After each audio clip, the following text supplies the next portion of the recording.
La joie et le rire des enfants est l'un des secrets de la richesse et de la pérennité financière, de la prospérité dans les affaires, dans les commerces de plusieurs personnes riches, mais elles ne vous le diront jamais. Aujourd'hui, je vais te révéler l'une des pratiques de nos anciens qu'ils faisaient, qu'ils connaissaient, qu'ils maîtrisaient très bien et qu'aujourd'hui très peu de personnes pratiquent. Eh bien, vous savez c'est quoi? C'est le fait d'offrir des cadeaux et des présents à des enfants. Et ce que tu vas entendre dans cette vidéo va bouleverser ta vision des enfants, des bénédictions, de l'argent, de l'énergie, de la prospérité. Alors tout ce que je peux te dire c'est installe-toi très bien parce que tu es sur le point de découvrir un trésor spirituel qui a été oublié par plusieurs personnes et qui malheureusement aujourd'hui ne bénéficie qu'à très peu de personnes. En Afrique, on dit souvent que les enfants sont comme une terre fertile, une terre dans laquelle si tu sèmes des choses, tu récoltes toujours au centuple. Et cette sagesse n'est pas une métaphore poétique, c'est une vérité spirituelle très profonde. Les enfants portent une aura de pureté, d'innocence et de joie. Leur rire est une bénédiction en soi. Leur sourire est une clé qui ouvre les chemins invisibles. Quand tu donnes à un enfant,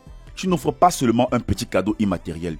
Tu libères une énergie, tu actives une force qui circule et qui revient vers toi décuplée, démultipliée. Et c'est précisément sur cette vérité que repose la pratique ancestrale dont je vais te parler aujourd'hui dans cette vidéo. Alors une seule chose, abonne-toi, donne de la force à la chaîne et surtout active la cloche de notification pour découvrir d'autres secrets spirituels africains et des pratiques ancestrales que je publierai ici toutes les semaines, voire 2 ou 3 fois par semaine. Alors je vais directement t'expliquer cette astuce. Comment est-ce que tu peux pratiquer ça? Je te donne ça étape par étape. Alors écoute très attentivement. Et c'est à la suite que je vais donc te donner le développement de l'enseignement spirituel qui est caché derrière cet acte. Parce qu'il faut savoir que connaître le rituel c'est bien, le pratiquer c'est bien, mais comprendre qu'est-ce qui anime, quelle est l'idée cachée derrière le rituel permet en sorte qu'il puisse se faire avec tellement d'envergure qu'il puisse réussir à 100%. La toute première étape, quand tu reçois une grande entrée d'argent, quand tu reçois de l'argent tout simplement, par exemple ton salaire, une prime ou encore un gain ou un cadeau,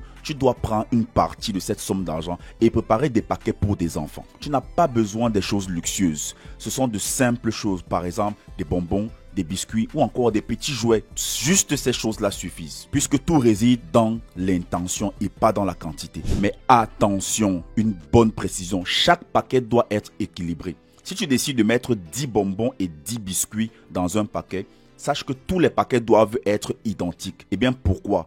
Parce que l'équité est une loi spirituelle. Elle reflète l'ordre cosmique et garantit que ton geste va réellement ouvrir des portes de la prospérité. C'est ça la marque. Ensuite, la deuxième étape, ce sont des paroles de pouvoir. Alors, pendant que tu seras en train de préparer ces paquets, tu ne dois pas être silencieux. Tu dois parler, déclarer tes intentions. Tu peux dire par exemple que chaque bonbon détaché soit un nœud de ma vie qui se défait. Que chaque biscuit ouvert soit une difficulté qui trouve une solution. Que la joie de ces enfants illumine mes projets, ouvre mes chemins. En prononçant dans ces paroles, tu donnes une force à ton geste. Tu donnes un véritable sens à ton geste. C'est important, tout réside dans l'intention. Je le dis et je le répète encore. Tout réside dans votre intention. Alors vient la troisième étape, c'est le don. Tu dois offrir ces paquets non pas aux enfants qui ont déjà tout, mais à ceux qui ont réellement besoin. Cela peut être dans des enfants des orphelinats, des enfants de la rue ou encore des enfants que tu trouves ou que tu croises au bord des rues. Il y a partout ici, dans nos villes, des endroits où il y a beaucoup d'enfants en route, assis, beaucoup de mamans qui sont désœuvrées, qui ont besoin d'aide, qui ont besoin d'avoir quelque chose pour manger. C'est à ce type de personnes que vous devez faire. Mais cela n'exclut pas que si vous faites ça à d'autres enfants qui ne sont pas forcément démunis, ça ne marchera pas. Bien sûr que oui, ça marchera puisque c'est le même principe, la joie de ces enfants. Puisque quand ces enfants vont sourire, quand ils vont rire, quand ils vont manger ce que tu leur as offert, sache que tu seras ici en train d'activer un courant de bénédiction dans ta propre vie. Puisque leur joie devient une force qui circule vers toi et qui ouvre tes portes bloquées. Il existe un tout petit secret que peu de gens connaissent et qui rend ce rituel puissant, qui rend cette pratique fructueuse. Au moment du don, tu dois aussi faire un vœu pour ses propres enfants. Et oui, tu dois faire un vœu pour ses propres enfants. C'est ça le nœud de la réussite de ce rituel. Et cela témoigne de la bonne foi de la personne parce qu'il faut le comprendre. C'est un échange de bénédictions. Quand tu seras en train de leur partager tes paquets, dis ceci, que chaque bonbon qu'ils sucent ravive leur bonheur, que leur aura soit illuminée, que leur vie s'améliore, qu'ils trouvent des personnes qui pourront leur sortir de cette galère. Car retenez-le, c'est en bénissant les autres que tu te bénis toi-même, que tu bénis ta destinée et que tu ouvres tes propres chemins. Et cette loi spirituelle, j'ai envie de vous dire, elle est universelle. Ce que tu souhaites sincèrement à autrui ou pour autrui, tu attires également cette chose dans ta vie. Et je vais vous donner une autre précision. Ça ne marchera absolument pas si vous le faites avec un mauvais cœur. Ça ne marchera absolument pas si les intentions ne sont pas pures, propres et qu'elles ne viennent pas de votre cœur. Rassurez-vous, c'est moi qui vous le dis. En quatrième étape, c'est la constance. Ce rituel n'est pas juste un acte que tu fais une seule fois. Plus tu le pratiques, plus il devient une sorte de semence régulière dans ton champ spirituel. Même avec un petit budget chaque mois, tu peux faire le salaka. Chez nous, on appelle ça le salaka. Le fait d'acheter des bonbons, des biscuits, aller partager aux enfants. Ou soit, le plus commun, c'est d'organiser une petite fête chez toi où tu donnes à manger aux enfants. Les enfants viennent manger, les enfants viennent boire, ils viennent danser. Tu partages les bonbons, les biscuits, dans les petits paquets, les pop-corn aux enfants pour qu'ils rentrent à la maison avec. Puisque c'est un don qui est volontaire et dont il multiplie tes bénédictions. Et crois-moi, les résultats ne tardent pas à se manifester. Ça ne tarde pas à se... Je vous dis, je sais de quoi je parle. Puisqu'il faut comprendre profondément c'est quoi la résonance énergétique de cet acte. Dans notre tradition africaine, il y a une règle fondamentale. Il est interdit d'aller rendre visite à une personne les mains vides. Ça ne se fait pas chez nous. Même si tu n'as pas beaucoup, tu dois toujours apporter un présent. Mais ce que beaucoup ignorent, c'est que c'est pas juste les grandes personnes ou les adultes qu'il faut garder. C'est tout d'abord les enfants qui doivent être honorés en premier. Ça, c'est un autre versant, une autre variante de cette pratique. Et j'ai envie de vous dire quelque chose. Si vous le faites avec un bon cœur, vous n'avez pas forcément besoin d'avoir une intention lorsque vous donnez ces cadeaux à ces enfants. Vous n'avez pas forcément besoin d'une intention. Si vous le faites tout simplement avec un bon cœur, je vous dis, ce que vous seriez en train d'entreprendre cette semaine va marcher, va courir, va réussir. C'est ça le principe. Pourquoi? Parce que les enfants sont considérés comme un canal de pure bénédiction. Leur joie ouvre des chemins que rien d'autre ne peut ouvrir. Leur sourire a le pouvoir d'effacer les blocages invisibles. Leur rire, leurs éclats spontanés sont perçus comme de véritables incantations naturelles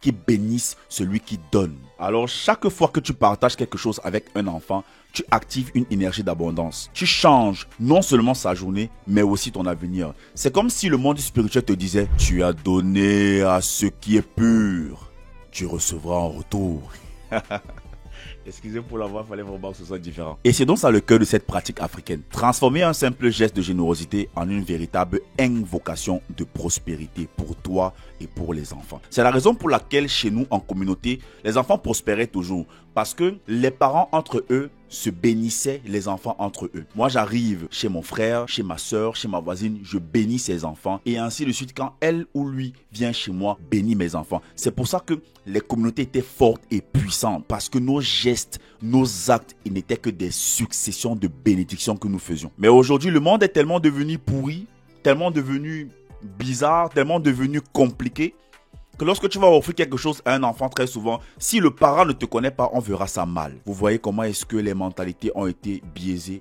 détruites? Et aujourd'hui, on vit dangereusement dans la peur perpétuelle et permanente, alors que ce n'était que des gestes et des actes de bénédiction. Parvenu à la fin de cette vidéo, maintenant tu connais un secret que beaucoup de personnes ignorent. La prospérité se trouve ou se cache derrière le travail acharné, derrière des projets, derrière un suivi, derrière une véritable comptabilité, derrière un sérieux. Oui, mais pas seulement. Elle ne se cache pas seulement derrière ça. Elle peut aussi se loger dans la joie simple d'un enfant qui rit grâce à toi, qui sourit grâce à toi, qui est soigné grâce à toi, qui arrive à marcher grâce à toi, qui arrive à aller à l'école grâce à toi, qui arrive à faire des choses pour grandir, pour évoluer grâce à toi. Puisque en donnant, tu ne perds pas. Tu investis dans une énergie qui revient à toi de façon multipliée. Retenez ça. L'univers a ceci de particulier. Il nous renvoie comme un miroir tout ce que nous lui envoyons, mais décuplé. Cherchons toujours ce qui est positif. Envoyons toujours ce qui est positif pour recevoir ce qui est positif. C'est la loi de la nature. Rien ne se perd, rien ne se gagne. Tout se conserve, tout se modifie, tout mute. Alors la prochaine fois que tu recevras de l'argent, souviens-toi de ceci. Mets-le en pratique. Prépare un petit paquet, partage-le avec des enfants, que ce soit de ta famille, que ce soit de ceux que tu trouveras quelque part en route ou en ville, ou même des connaissances. Ou comme je l'ai si bien dit plus haut, dans des orphelinats, des enfants démunis, des enfants qui sont en manque. Moi je vous le dis parce que chaque année j'organise justement ça et je me donne l'objectif de scolariser 10 enfants. Je le fais toutes les années, hormis de ce que j'ai l'habitude de faire presque toutes les semaines, voire tous les mois. Et les résultats sont juste magiques. Je vous dis magiques, puisque je le fais avec tout le cœur, tout l'amour qui puisse exister. Alors, si ce message t'a parlé, si tu as trouvé puissant ce message que je t'ai transmis aujourd'hui, partage-la autour de toi et dis-moi en commentaire si tu crois que la joie des enfants peut réellement transformer une vie. Dis-le moi. Et je sais que j'aurai en commentaire beaucoup de femmes et de mamans qui vont venir écrire. Je vous attends, je vais vous lire. Parce que vous savez mieux que moi ce que je viens de dire. Vous le savez mieux que moi. Une autre chose, n'oublie jamais que chaque bénédiction que tu donnes aux enfants, tu la donnes aussi à ton propre futur. Retiens cette phrase. Dixit s'obtenait le ndombi. Rendez-vous pour une prochaine vidéo.